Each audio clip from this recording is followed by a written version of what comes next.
বন্ধুরা, পৃথিবী জুড়ে এমন কিছু রহস্যময় স্থান রয়েছে যা প্রাচীনকালে ছিল জীবনের কেন্দ্রবিন্দু, আর আজ সেগুলো ইতিহাসের গভীরে হারিয়ে গেছে।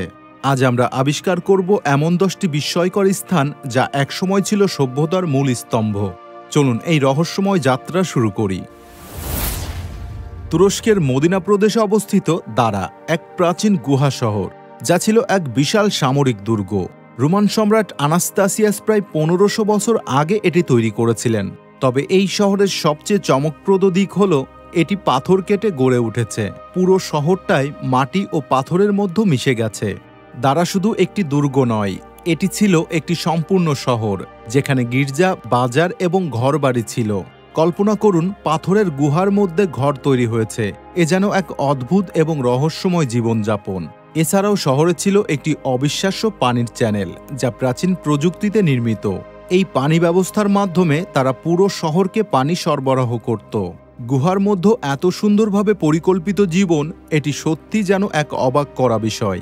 প্রতিটি নিদর্শন যেন প্রাচীন সভ্যতার এক চমৎকার গল্প বলে। কিরগিজস্তানের উত্তরাঞ্চলে টোকমাক শহরের কাছে অবস্থিত বুরানা টাওয়ারটি প্রায় 1000 বছরের পুরনো। এটি 11 শতকে কারাখানিদ সাম্রাজ্যের সময় নির্মিত হয়েছিল। এই টাওয়ারটি মূলত একটি মিনার হিসেবে তৈরি হয়েছিল। এখানে আজান দেওয়া হতো। ভূমিকম্পের কারণে টাওয়ারটির অনেক অংশ ধসে পড়ে। এই ধসে পড়ার কারণে এখন এর উচ্চতা 25 মিটার। এই টাওয়ারটি শুধু ধর্মীয় উদ্দেশ্যে ব্যবহার করা হতো না, এটি থেকে আশেপাশের এলাকা পর্যবেক্ষণ করা হতো, যা সামরিক এবং বাণিজ্যিকভাবে অত্যন্ত গুরুত্বপূর্ণ ছিল। গবেষকদের একটি দল খনন কাজের সময় এখানে প্রাচীন মূর্তি, সমাধি ও মুদ্রা আবিষ্কার করেন। প্রতিটি নিদর্শন যেন ইতিহাসের এক চমৎকার গল্প বলে।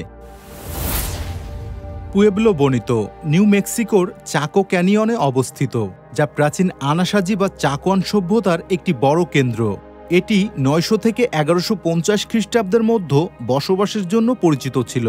এখানে আনাসাজি সভ্যতা প্রায় 600টি ঘর এবং অসংখ্য আচার অনুষ্ঠানের স্থান নির্মাণ করে। এই শহরটি আধা বৃত্তাকার আকারে তৈরি এবং বিভিন্ন স্তরে গঠিত, যা প্রায় 5 তলা উঁচু পর্যন্ত বিস্তৃত ছিল।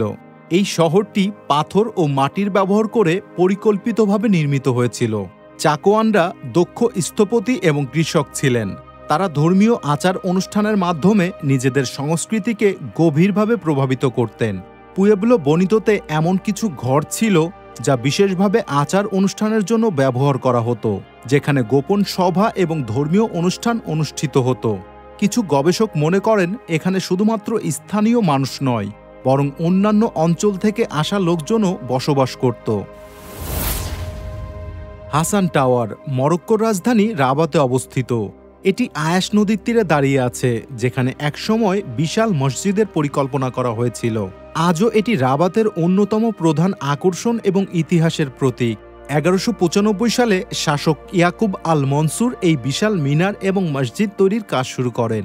এটি ছিল ইসলামের অন্যতম বড় মসজিদ তৈরির প্রকল্প এবং হাসান টাওয়ারটি সেই মসজিদের মিনার হিসেবে তৈরি হচ্ছিল।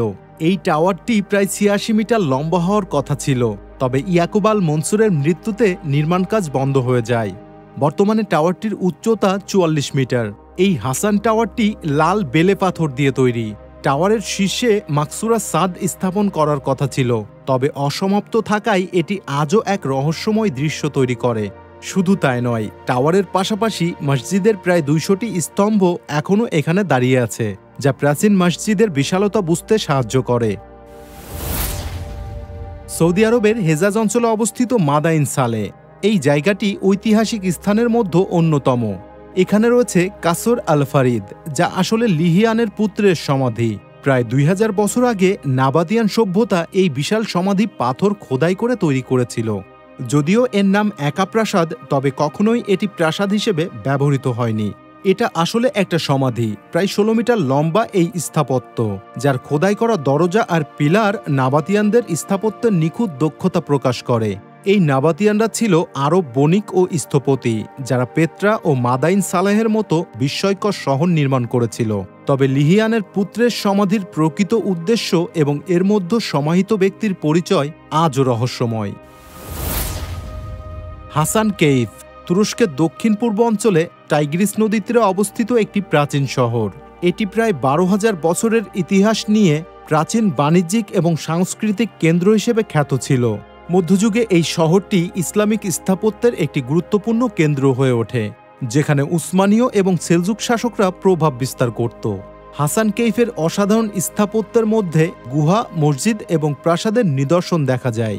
শহরের কেন্দ্রে ছিল হাসান কেইফ দুর্গ, যা শহরের উপর থেকে পুরো এলাকা নজরদারি করত। কিন্তু আধুনিক যুগে ইলিসু ড্যামের প্রকল্প শুরু হলে এই শহরটি এবং তার ইতিহাসের নিদর্শন পানির নিচে হারিয়ে যায়, আর এখন হাসান কেইফের ইতিহাস কেবল একটি স্মৃতি হয়ে আছে। সেন্ট পলস ক্যাটাকম্বস মাল্টার মদিনা শহরের কাছে রাবাটে অবস্থিত একটি রোমান যুগের সমাধিক্ষেত্র। এখানে খ্রিস্টান, ইহুদি এবং প্যাগানদের সমাধি রয়েছে। এই গোপন কবরস্থান মাল্টার প্রাচীন ধর্মীয় ও সাংস্কৃতিক ইতিহাসের প্রতীক। প্রথম ও দ্বিতীয় শতাব্দীতে নির্মিত এই স্থানে রোমান সাম্রাজ্যের সময় খ্রিস্টানদের সমাধি দেওয়া হতো, কারণ তখন খ্রিস্টান ধর্ম নিষিদ্ধ ছিল। এই জায়গাটি সেন্ট পলসের নামে নামকরণ করা হয়েছে, যিনি প্রায় 60 খ্রিস্টাব্দে মাল্টায় এসে খ্রিস্ট ধর্ম প্রচার করেছিলেন। এই সমাধিস্থলে অনেক করিডোর, ছোট কক্ষ এবং বড় সমাধিস্থল রয়েছে, যা প্রায় 2200 বর্গমিটার এলাকা জুড়ে বিস্তৃত। পাথর খোদাই করা এই সমাধি কক্ষে বড় পরিবার বা গোষ্ঠী সমাধিস্থ হতে পারত। এখানে ধর্মীয় অনুষ্ঠান করার জন্য প্রার্থনার স্থানও রয়েছে। প্রাচীনকাল থেকে আজ পর্যন্ত এই সমাধিস্থলটি রহস্য এবং অজানা তথ্যের ভাণ্ডার। কায়াকয় তুরস্কের মুগলা প্রদেশে ফেতিয়ে শহরের নিকটে একটি পরিত্যক্ত গ্রাম। এটি সাবেক গ্রিক গ্রামবাসীদের দ্বারা নির্মিত, যারা আয়ান্নিকা থেকে এসেছিলেন। 1923 সালে গ্রিস ও তুরস্কের মধ্যে চুক্তির পর গ্রামটি ক্রমে ফাঁকা হয়ে যায়। এই কায়াকয় একসময় একটি জনবহুল গ্রাম ছিল, যেখানে গ্রিক খ্রিস্টান সম্প্রদায় বাস করত।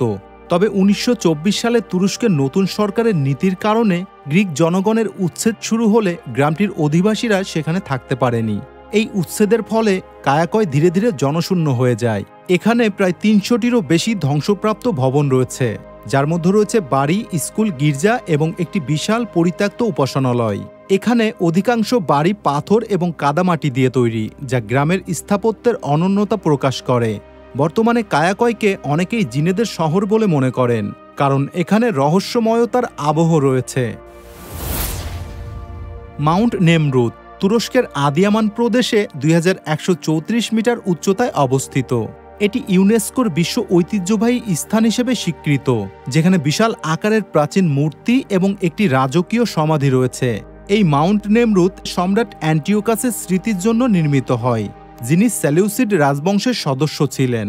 পাহাড়ের চূড়ায় 10 মিটার উচ্চতার মূর্তি, যার মধ্যে জিউস, হেরাক্লিস এবং অ্যান্টিওকাসের নিজস্ব মূর্তি অন্তর্ভুক্ত। এই মূর্তিগুলো নিখুঁতভাবে খোদাই করা এবং এর চারপাশে বিশাল পাথরের ব্লকগুলো স্থাপন করা হয়েছে। এই মাউন্ট নেমরুদ তৈরি করতে অনেক সময় লেগেছিল, যেখানে হাজার হাজার শ্রমিক কাজ করেছিল। অ্যান্টিওকাসের পরিকল্পনা ছিল এটি একটি ধর্মীয় স্থান হিসেবে স্থাপন করা। এই পাহাড়ের বিশাল মূর্তিগুলো এবং রাজকীয় সমাধি তার শ্রমের ফলস্বরূপ গঠিত হয়েছে। গ্লাসটনবুরি টর ইংল্যান্ডে অবস্থিত একটি উচ্চ টিলা, যার উচ্চতা প্রায় 51 মিটার। এর চূড়ায় একটি প্রাচীন গির্জার ধ্বংসাবশেষ রয়েছে, যা স্থানীয় মানুষ এবং পর্যটকদের কাছে জনপ্রিয় গন্তব্য। এই গ্লাসটনবুরি টরের ইতিহাস প্রায় 10,000 বছর পুরনো। এটি ব্রোঞ্জ যুগের পর থেকে একটি গুরুত্বপূর্ণ ধর্মীয় কেন্দ্র হিসেবে ব্যবহৃত হয়েছে। কিং আর্থারের কিংবদন্তির সঙ্গে যুক্ত, যেখানে বলা হয় তিনি এখানে সমাহিত হয়েছেন। একসময় এই স্থানটি বৌদ্ধ ভিক্ষুদের আবাসস্থল ছিল এবং বিভিন্ন প্রাচীন রাস্তাগুলোর সংযোগস্থল ছিল। 7ম শতকের দিকে এখানে গির্জা নির্মাণ করা হয়, যা ঐতিহাসিক গুরুত্বের কারণে দীর্ঘদিন ধরে সুরক্ষিত ছিল, তবে পরবর্তীতে ধ্বংসপ্রাপ্ত হয়। এই গ্লাসটনবুরি টর স্থানীয় লোকেদের কাছে একটি পবিত্র স্থান হিসেবে বিবেচিত।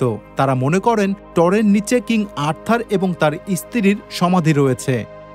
বন্ধুরা, এই প্রাচীন রহস্যময় স্থানগুলো শুধু ইতিহাস নয়, বরং একটি গল্প যা আমাদের কল্পনাকে জাগিয়ে তোলে। যদি এই অভিযান আপনাকে মুগ্ধ করে থাকে, তাহলে অবশ্যই ভিডিওটি লাইক করুন, সাবস্ক্রাইব করতে ভুলবেন না এবং আরও এমন রহস্যময় স্থানের গল্প শোনার জন্য আমাদের সঙ্গেই থাকুন।